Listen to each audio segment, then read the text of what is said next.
It was a very tricky thing, as I said, being the president of the jury where, the gold winning work, which is the only work eligible for the Grand LIA, comes from our agency. And I was very involved in all of those projects. And so, unfortunately, I had to leave the room during the discussion around that, whether there would be a Grand LIA. But, the jury did come back to me and tell me afterwards why there wasn't.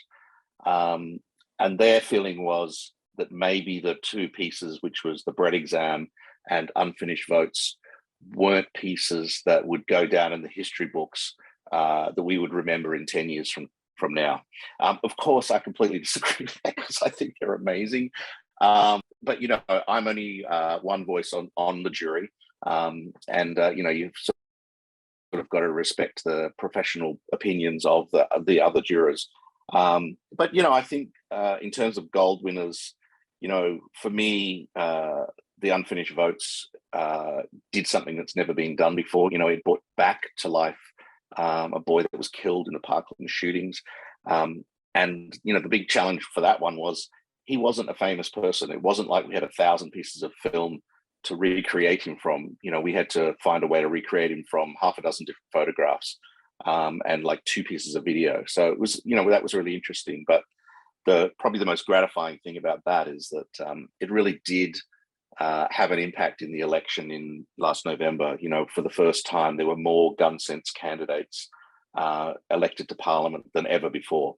And obviously that's not all our doing, but, we like to think that we had an influence on that and, that we encouraged young people to vote and vote for gun sense candidates. So, I love that piece, and I think it did make a real difference. And then, the other piece, the bread exam, I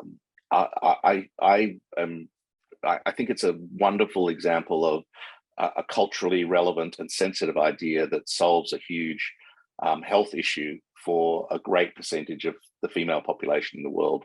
So I love ideas that really bounce off culture and understand the culture that they're playing into. For me, last year for McCann Health, it was the Breath of Life, which really brought to life that idea of understanding the cultural relevance of blow painting in China and building it into the idea. And this one really understood the pressures on women in Muslim society, that they can't, show their bodies or anything like that.